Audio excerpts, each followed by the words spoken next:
तुम और मैं कभी बीवी और शौहर थे, फिर तुम माँ बन गई और मैं बाप बन गया। तुमने घर का निज़ाम संभाला और मैंने ज़रिया माश। फिर तुम घर संभालने वाली माँ बन गई और मैं सिर्फ कमाने वाला बाप बन के रह गया। बच्चों को चोट लगी तो तुमने गले लगाया और मैंने सिर्फ समझाया। तुम मोहब्बत करने वाली माँ बन गई और मैं सिर्फ समझाने वाला बाप बन के रह गया। बच्चों ने गलती की तो तुम उनकी हिमायत करके अंडरस्टैंडिंग मॉम बन गई और मैं ना समझने वाला बाप बन के रह गया। बाबा नाराज हो जाएंगे तुम ये कहकर बच्चों की बेस्ट फ्रेंड बन गई और मैं हमेशा गुस्सा करने वाला बाप बन के रह गया।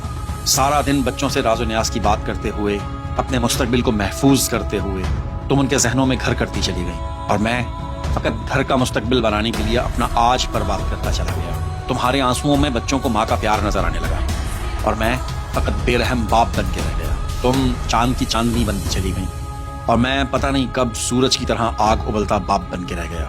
तुम एक रहमदिल और शफीक माँ बनती चली गई और मैं तुम सब लोगों की जिंदगी का बोझ उठाने वाला सिर्फ एक बाप बन के रह गया। ये एक इंतहाई तल्ख माशरती तस्वीर है कि बचपन में माँ बच्चों के साथ अपना रवैया कैसे रखती है और बाप की तस्वीर बच्चों के सामने कैसी होती है। क्योंकि बच्चे ज्यादातर वक्त अपनी माँ के साथ गुजारते हैं, इसलिए उन्हें माँ में ज्यादा प्यार और ममता नजर आती है, जबकि बाप बेचारा सुबह से लेकर शाम तक गधों की तरह काम करते हुए रात को जब थका हारा घर वापस आता है तो वो बच्चों को इतना खास टाइम नहीं दे पाता, जिसकी वजह से बच्चों के साथ उसका डिस्टेंस बहुत ज्यादा हो जाता है और बच्चे ये समझते हैं कि माँ ज्यादा प्यार करने वाली है और बाप तो हमेशा गुस्सा करता है और सिर्फ समझाता है। लेकिन बच्चे बाप की पोजीशन को उस वक्त तक नहीं समझ सकते जब तक कि वो खुद बाप नहीं बनते। जैसे ही औलाद अपनी प्रोफेशनल लाइफ में जाती है उसको बाप की सारी मजबूरियां समझ में आ जाती हैं और फिर उनका आइडियल सिर्फ और सिर्फ उनका बाप होता है।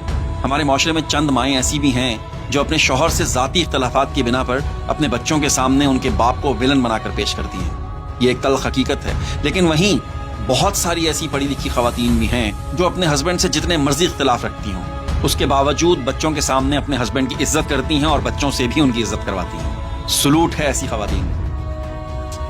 आप देख रहे हैं पीपल पाकिस्तान और मुझे कहते हैं आतिफ मसूद। देखते रहिए, शुक्रिया।